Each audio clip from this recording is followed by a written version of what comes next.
So hi, Mario. How are you? I'm doing great, Ranjeet. How are you? Wonderful, wonderful. So what questions we have today? Yeah, of course. So our featured question today is how does the USCIS weigh the evidence of original contributions of major significance in fields where quantitative metrics are difficult to measure? And what are the best practices for demonstrating qualitative impacts in such cases? Oh, wonderful. It's one of the beautiful questions. I love to do that actually. So, well, I think we are going to have some guests, but I think the guest came and has disappeared actually. So maybe there's some net issue. So if there is some guest, we will try to answer this question, and then we will kind of come back to this particular, sessions again. Continue. Now, your question says that how does USCIS weigh evidence of original contribution of major significance in the fields where quantitative metrics are difficult to measure?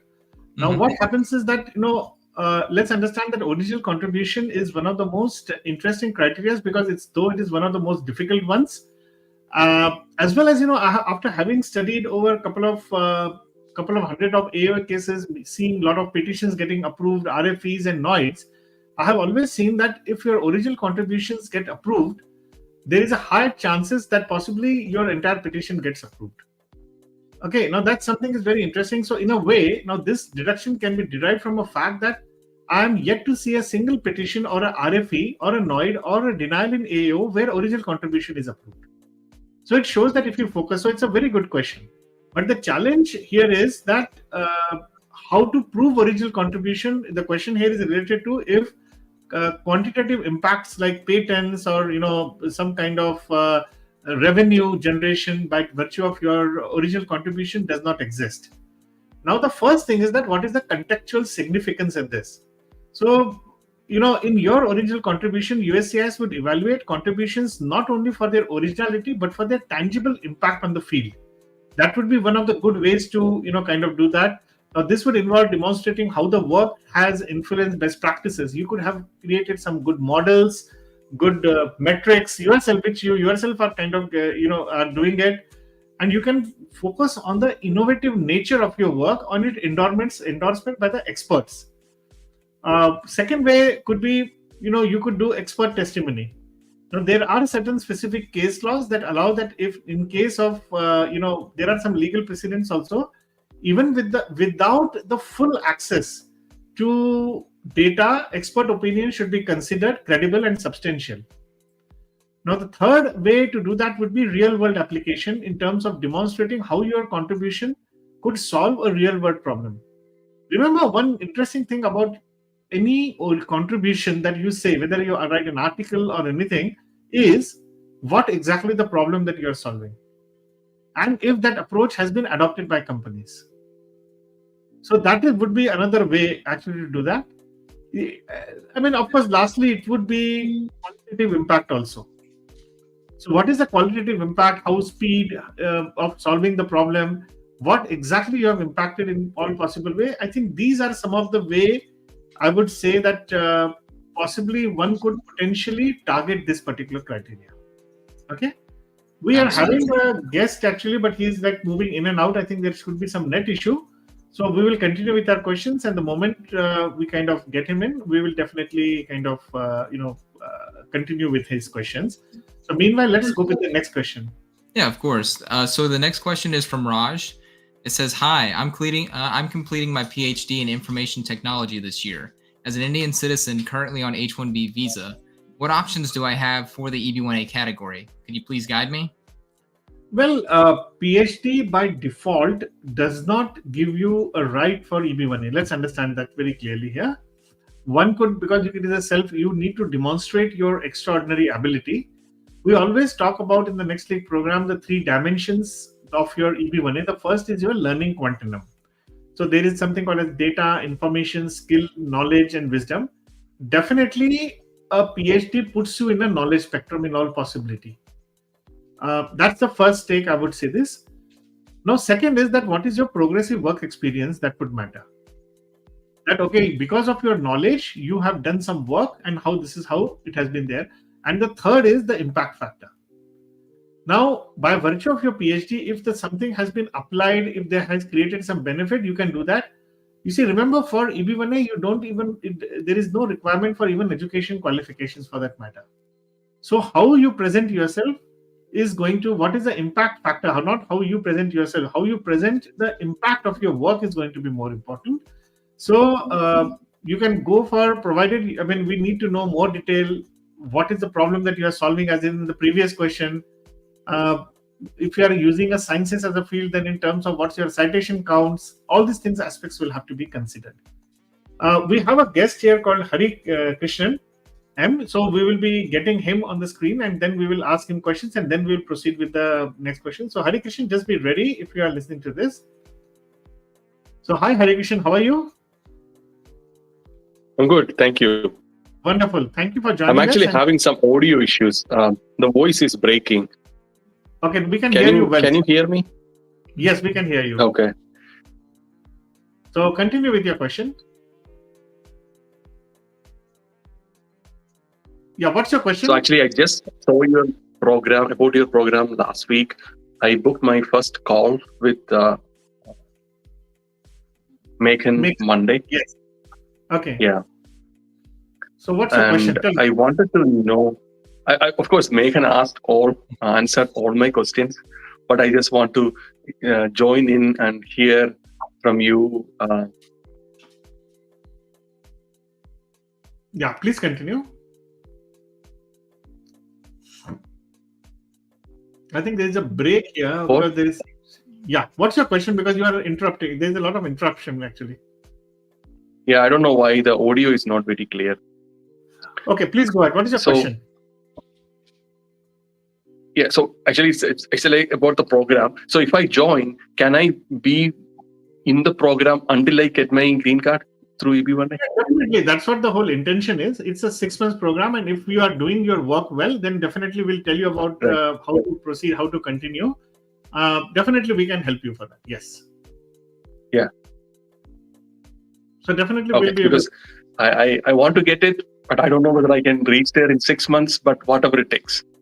Yeah, so yeah, definitely. So you reach out to us and we'll be happy to kind of talk on that. But definitely, for the first 6, we'll talk to you about the first 6 months and we'll see how best we can help you. We have, in fact, today we'll be announcing it. Yesterday, we got one person getting EB1A from data science. And day before yesterday, again, an AI expert got it. So we have 22 EB1A achievers. On an average, they have worked with us from 6 to 12 months, actually. So we'll be happy to help you out with that. Okay, anything else? Okay. Do you have any other question, Hari Krishnan? No, I don't have any other questions. No. Wonderful. So be in touch with Megan and we'll be happy to help you in all possible ways. Is that fine? All right. Sure. Wonderful. Wonderful. So, guys, that was Hari Krishnan. He was asking about the next league program, and we'll continue with other questions also we have. So, thank you very much. Wonderful. Now, let's go with the next question, Mario. Yes, sir. So, Anonymous asked, I was working on my EB1A profile as a data and AI professional in the banking industry. I understand that participation in evidence, especially related to judging and authorship papers, should focus on data and AI field. However, it's not also necessary for all of this to be specific to banking sector, is it? Okay. Well, it is not, because what we always said is something is called as an auxiliary expertise. So that builds you toward that expertise. Each and everything cannot be like, for example, you cannot get let us say you are nano expert in genetics. I'm just making it up actually. So suppose you have an expert in DNA analysis of plants, let us say, to produce a healthy plant. No, you cannot get an award in that. There may not be a membership associations in every specific field that you are. Definitely, you can do that. I don't see this as a necessary requirement or mandatory requirement for this, but you will have to build up a case at how it is related to your field and how this is, what was the merit of you participating in that particular purpose and event. Does that make sense? Absolutely. So, I think is a data and AI professional in the banking sector, or it could possibly be more in a fintech sector. It could potentially be in any other aspect in it. authorship and papers, because what happens sometimes it is also important that what is, by virtue of your expertise, what is the broader impact that you are creating in allied fields also, which is also very, very important. So that's why we always suggest that fundamental expertise should be a niche where you should talk about that. But when it comes to criteria and other aspects, one could always go a little deeper and one could always go a little broader actually in that sense. Okay, I think that should help. Yeah. What's the next question? The next question is also from Anonymous. I have been featured in a well-known online technology podcast discussing my innovative work in cybersecurity. Could this be used to fulfill the requirements of media coverage for EB1A? Absolutely. It can do it. It demonstrates your expertise. But I would always suggest certain kind of evidences here for this particular purpose, that what did you actually speak? Could you have, because podcast in one way or the other is a media, but whether it is a celebrated podcast or it is just another podcast is very important. So do you have a metrics for success or outreach for that particular podcast is very important, which should be validated essentially by a third party if possible. So if you are able to do that, then it would make sense. Otherwise, I would suggest that doing something like this could possibly help you to build up a totality for yourself actually. Definitely one should be, you see, the basic idea for EB1A is, let's understand that there has to be some kind of a continuous improvement. Let's look at any person today. You randomly pick up 5 people in the world whom you think are extraordinary. Let's see how they live, how their routine could be potentially be. Do they do a 9 to 5 jobs? Go fishing on a Sunday, relaxing on a Saturday, Sunday, watching Netflix? No, people don't. Extraordinary people won't do that actually. I mean, in true sense. So I would rather say that in terms of if you are doing something like this, that should aid and you should give up. But no, my only concern would be presenting the right evidence for this particular purpose. Okay. Absolutely. So what's the next question now? So the next question is from Anonymous as well. Did you see any conflict of interest to publish your research articles as a software professional with your employer? What kind of measurements did you take before publishing scholarly articles for citations? Did you take approval or check with your HR on policies? Well, I inherently see a lot of conflict in the question, and I'm a little confused here, because do you see any conflict of interest to publish in your research article with your employer? So are we talking about if an employer is publishing, then it is an internal document which could potentially be looked upon as a white paper. I do not see a challenge with that, because employers do prepare. We had a particular student where he was working with one of the biggest accounting firms, and accounting firms used to come out with a lot of budgets and kind of financial forecast and a couple of other things. So it was more of a white paper, and it had a very broader outreach. So one could definitely, what is the outreach and what is the impact? If there are some other people, other agencies who are talking about that, one can always use that also as well. Now that is the measurement, I would say. Actually, there is no measurement before publishing. Do you take approval or check with your HR on policies? I'm not sure, because if the company is publishing it, then definitely you don't need to take an approval, because it's a company that is publishing it. So I don't see, and I don't see that getting cited anywhere, because it may not make any sense from that perspective actually. So let's yes, I would rather call that as a white paper or just a paper possibly. And to go more specific, we need more details. But yes, the entire paper can possibly be given to the, when USCIS at the time of filing the application, I would say. And let's take a last question for the day. Yeah, absolutely. So Anonymous says, is it possible to qualify for EB1A visa without having scholarly articles and citations? What alternative criteria can be emphasized in such cases? Absolutely. We have at least a dozen people in the program out of 22 people who got EB1A. Everybody may not have any scholarly articles or citations. For example, even I did not have that. These are relevant if it is relevant to your field. Let's understand that what's your expertise. You see, the idea, I would just go by, I always like to step back here and say that, okay, what is the objective of EB1A is that you are an expert. Your expertise has a benefit to the USA, and you will continue in that field of expertise. That's the primary objective here. Now, to demonstrate, and you have to use those all criteria as a levers to prove these 3 things. If you can do this, even without citations and without any citations or scholarly articles, that's wonderful. Now, there is no alternative criteria that can be emphasized in such cases. So maybe you have written a white paper, possibly. So that could be a wonderful thing to do. So that's the way I would like to kind of respond to this.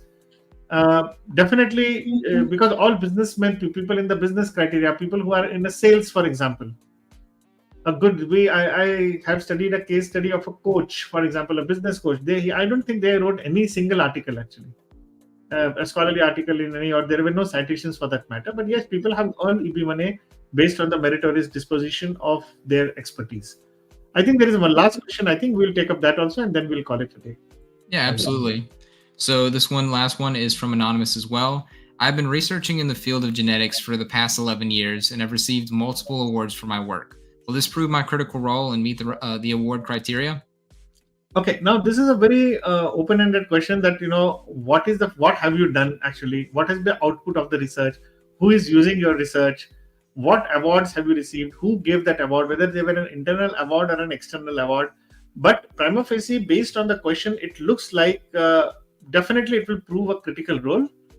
But just kind of, we need to, check whether the awards will be relevant for the purpose of EB1A or not. We need to see that actually. So that's the way I would like to see that. Absolutely. Okay. So I think that's all for the day, guys. So thank you for coming, and thank you, Harikrishnan, for coming, and we'll be in touch with you. Now, if you want to join here for the program, or if you kind of have any questions, please reach out to Mario, me, or my team. We'll be happy to take this. And if you are looking forward for your EB1A journey next week program, please reach out to us again. We'll be happy to help you. Thank you very much, and have a wonderful day, guys.